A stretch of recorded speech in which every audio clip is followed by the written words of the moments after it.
But the way I look at it is if you missed the first few minutes of this morning's call and you weren't live on the Zoom, then you missed out on the goldenness that was not represented on the YouTube. So sucks to be you. But now that we're here, right, we're talking about bulletin boards and you put business cards up there. There are lots of business cards. There's no business cards. You make your own boards, but build business cards up. What if you did something different? That's what I'm thinking. What would it look like? Stand out. What if you had a half-page business card? I'm working on a quarter page that I can attach to DoorDash deliveries. Yeah. Just tell me that wouldn't stand out on a business card bulletin board. Yeah. For those of you who are driving, you're like, I don't know what he's talking about. Well, come to the office. I have those printed for my team so they can go put them up. Robin said she was in. She might even have a bulletin board at her office she can put them on. I printed 100 of them. I'm going to put 100 of them out in the world, and we're going to see what happens. What would you guys think it costs to print 100 of these glossy, colorful, half-sheet papers? $50. Okay. Is that a lot of money to invest in your business? No, it's not. No, it is not. It costs $22. It's 25 cents. Delivered to my door. Full gloss, full color, 8.5 by 5.5. And how long would you spend making something like that? I don't think it would take that long. Half hour, Probably a 40 template. minutes. Okay. Some images on there wouldn't be that hard. So an hour. Let's call it an hour of creation, Yeah. plus a couple hours of putting them out in the world. To create the image for you. Oh yeah, I'm not talking about leverage at this point, Eric. I mean, I think it took me 6 minutes, and that was That's what I'm ChatGPT thinking. making it. But even if it took you an hour to make it and a couple hours putting it out, let's call 5 hours all in invested, and you have these flyers all over your community and the places that you frequent and do business. They had a QR code that set people up on a, hey, if they want to know what your house is worth. If you captured one lead that turned into a deal, would that be worth your time? Oh, That pays absolutely. for all the effort that you just put in for And then some. 50 of those. Yeah, then some. And then some. Absolutely. Right? If you're looking for ways to connect with more people, connect with more people. Right? I'm going to go to all the different places I can. And I came up with this through Claude. I came up with, your neighbors know. Do you? See what your home may be worth today. Scan here. Free, fast, and no obligation. Where happy finds home. Big Rock Realty Group. Keller Williams, Southern Arizona. Even if they don't scan it, does it not stand out in their brain? It does. I love the color choice. Oh yeah, you guys know we brand big in Big Rock. But here's where you're missing, right? How many of you don't even have a business card up on a bulletin board of a place you get your hair cut? The auto parts store, the Amazon guy, or the Elks Club that you go to, wherever you do business already, see if they have a place you can throw business cards up. I don't have a digital business card, so I'm slacking. Not slacking. You're a newer generation of it. But if you want to tap into a new market, maybe we need to communicate to a market that speaks differently than ours. This idea came from me at breakfast on Sunday night or Sunday morning. I was standing in the lobby of the Hungry Fox, Broadway and Swan. It's one of my favorite breakfast places in Tucson. And I'm looking over and they have a cork board with a bunch of business cards. There's no agents on that business board. None. Zero. So my first thought was lazy agents, but my second thought was maybe their card was taken and used. And so my thought was, why don't I put something up people don't need to take to use? And it gives a QR code. COVID taught everybody, even grandmas, how to use QR codes, didn't it? Yeah. We just got to make sure Cynthia's mom can use a QR code, then anybody can. Right? That's all we need. We need to make sure that Mama Loretta knows how to use the QR code. So, what's stopping you? What's holding you back? You, yeah, Kevin, me, a little bit of me. What are you going to have business code into, right? Create a landing page for yourself. If you don't have a super powered website like some of us egotistical maniacs, then use your KW email or a KW thing and have a lead generation Dropbox. It just gives you name, address, and phone number, and it says get a free CMA, no obligation, no pesky agent bugging you all the time. Send me your name, your email, and your phone and your address, and I'll send you what your house is worth. And then get really damn good at doing CMAs.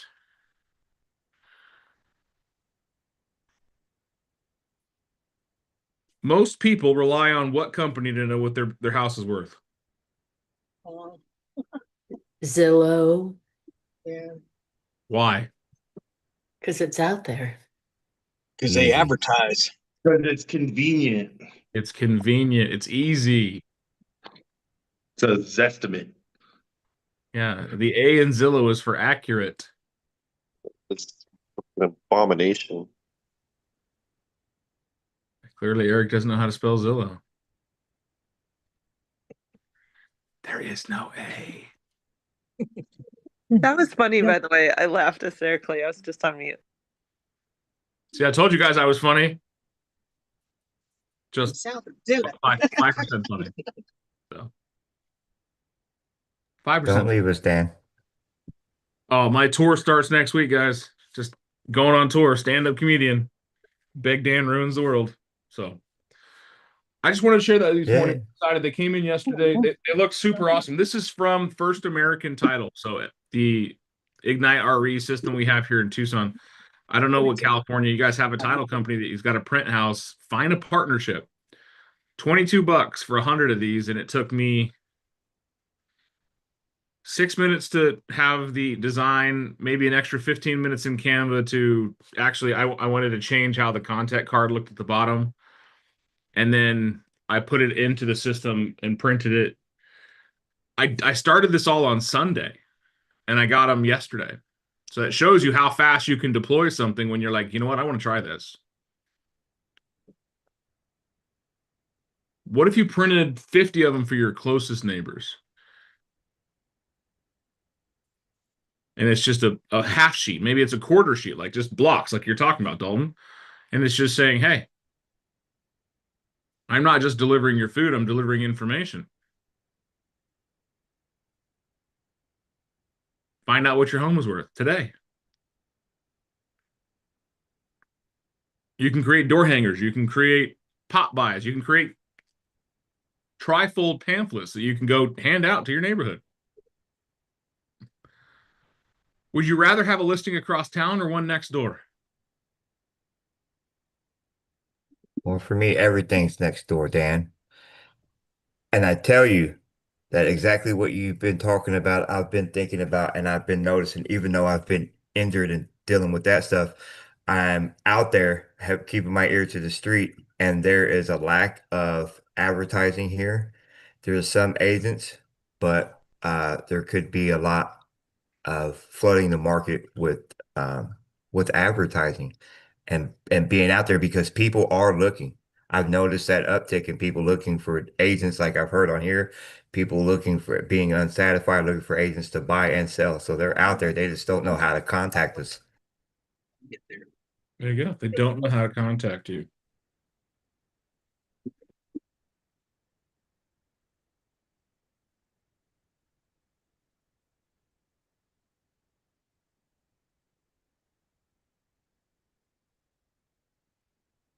All right. Any thoughts on this? I know it's not a work situation, but it's something I want you guys to think about. How easy it is to make some marketing stuff for yourself. If I were to ask you, what are the top 3 things agents are doing wrong in their business? What do you think it is? They don't act. Communicating. Follow-up, advertising, and communicating. Number don't one, have They don't have Number a follow-up system. number Not one, first and selling foremost. themselves enough. What was that, Marianne? Not selling themselves enough and not Sell- following up enough. Okay. All right. You guys all went to follow-up. Clearly, you have too many leads. I'm calling bullshit. I think the number one reason Contacts. agents fail and are doing bad in their business is they're not generating enough leads, period. Number one, not enough lead generation, not leads, not impressions, not marketing, right? You're missing conversations.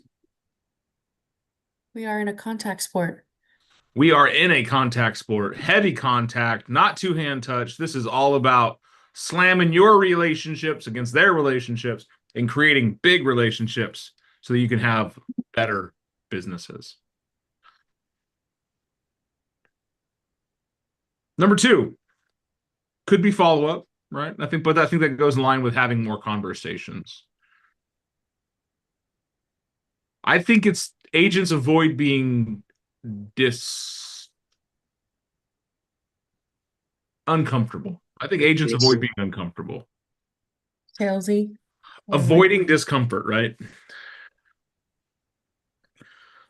I don't want to sound salesy. Can't sound salesy if you're never talking to anybody. That's pretty clear. You can't be salesy if you never pick up the phone. You can't be salesy if you're not having conversations.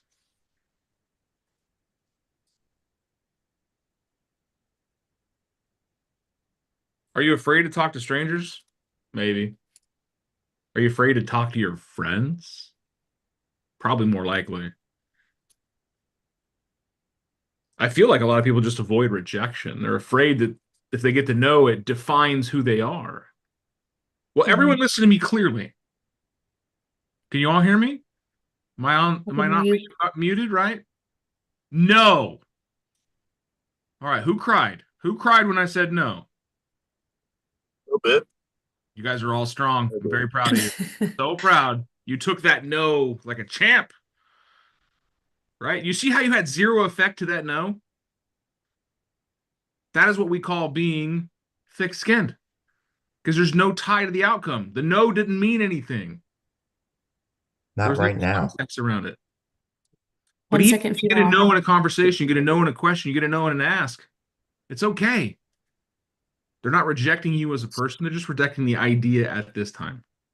So go seek discomfort. Go be uncomfortable. Have more conversations. Ask more questions. Get more no's. Collect the no's. And lastly, I really do feel like people don't treat it like a business. Who knows an agent out there that's doing it like a business versus someone who does it when they want to, they feel like doing it.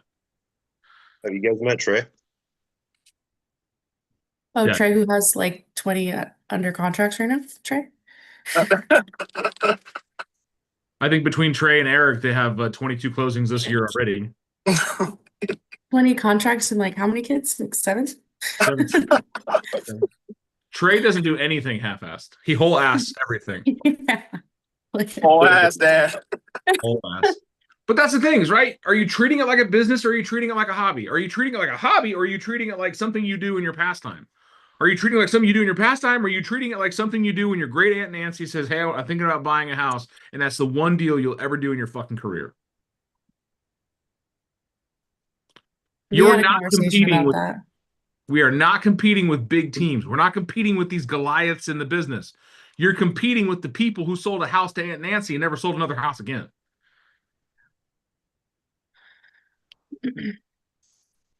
Even the offices here in town, only do deal. What was that, Kevin? even the brokers in town that I was telling you about, you don't even know that they're there unless you go looking for them.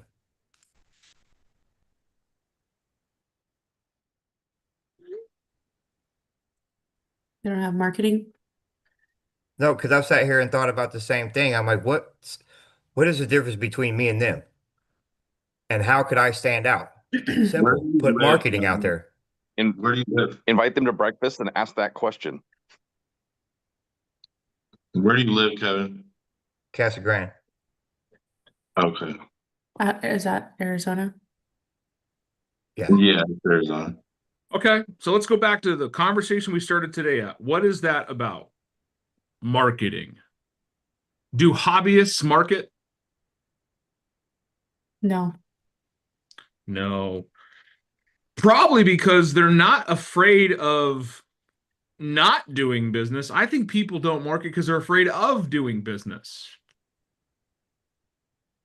I mean, even the big offices here don't even market. I don't even know. People don't even know they're there. They go on social media asking people.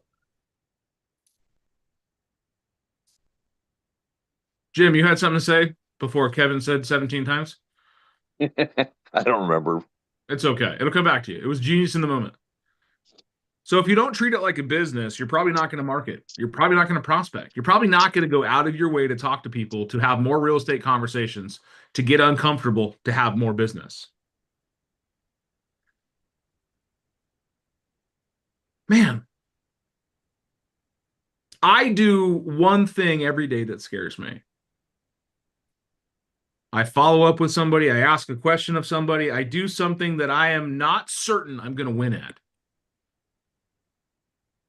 Because if I only did the things that I knew I was going to be good at or win at, I would probably miss a lot of opportunities. Every day I push the limit of what my knowledge base is because I know that at the end of the day, there's someone out there that's trying to take my family's food. And if I don't push myself and be uncomfortable and do things that scare me, like creating something like this could be an absolute flop. But maybe I get a deal out of it. Maybe I don't. Maybe I walk into an Ace Hardware and they say, no, get out of here. We already have a realtor. We don't like bald guys. And then I'm going to send Robin in because no one's going to push Robin out. Or I'll send Holly or Mikey or Josh or somebody on my team that's not bald. Worth the $22 or 23, whatever you spent. Yeah. $22. It's worth it. Or you say, hey, Scan, does your realtor do this? Yeah. But that's where we have to do it like a business. And we got to find what our competition is doing and do differently. Maybe you don't like bald guys, but I'm pretty sure you like money. Yeah.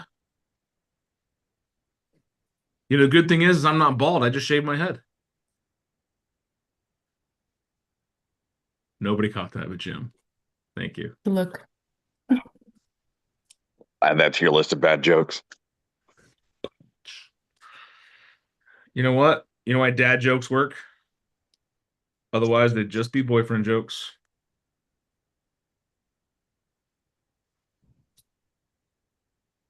That was a good one. That was a really good one. That one took some thought. That one took some thought. No, I laughed out loud immediately. I was just on mute. I just want you guys to do these things. Like, I came from a corporate world. I saw my real job was at Lowe's Home Improvement Center. I was a cashier, and then I was a customer service associate. I can't remember the title. I worked in the departments, and then I became a manager, and then I became a regional manager, then I became a store manager, then I became all of these great things. None of it taught me nearly as much about my business than mystery shopping. That's when someone who I didn't know came into my store and showed me what was going on under my nose. They knew what I was supposed to do. They knew what it was supposed to look like, and they showed me where I was lacking. As a realtor, I mystery shop. I go to other realtors' open houses because I want to see how they handle it. I look at other realtors' advertising not because I'm like, oh, this is pretty. I look at it and goes, that's a good idea. How can I adapt that to my style and make it work? Or I look at it and go, wow, they didn't think about this at all. It's garbage. I'm looking at something now that's like that. Nobody understands that one because you have to be in my office to know what I'm looking at. That has the wrong damn brokerage logo on it.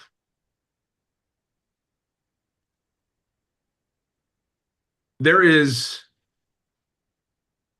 no reinventing the wheel anymore. The wheel is round. It's got a hole in the center for an axle. That's it. What we can do now is we can redress it, restyle it, reimagine it in our form. But you don't need to spend a ton of time reinventing anything. Go see what other agents are doing. Maybe not in this market. Maybe it's a bigger market. Go look at New York and Austin and Dallas and Denver and all these big companies and these big teams or these big places. See what they do. Right? I'm gonna give some credit to Nicole.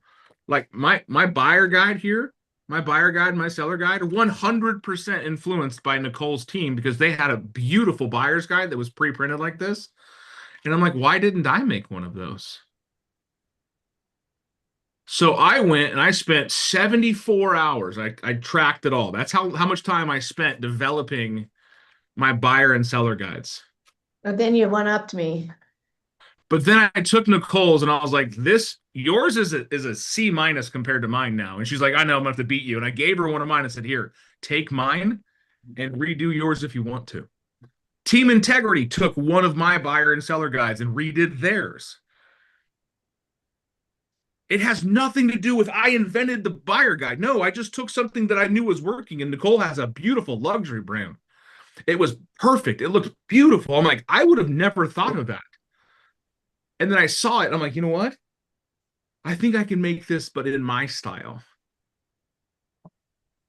And I did it. And then someone saw that. They're like, oh my God, that's amazing. And then Chase and Jenny took it and they made it in their style. Am I butthurt and be like, oh my God, you can't use my guide. It's stolen. You can't use stolen material. No. Same thing with my open house signs. You guys know I have highlighter signs, the ones that look like poster boards. I brought those into the market 5 years ago. How many agents now have bright pink open house signs?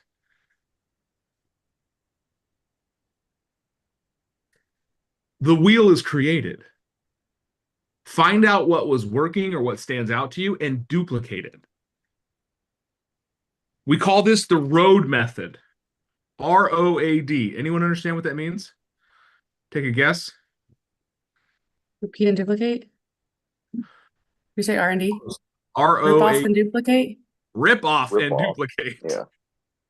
Repeat and Yeah, rip off and duplicate. Take what they're doing and go, you know what? This is a great idea. Let me change a couple things and make it my own.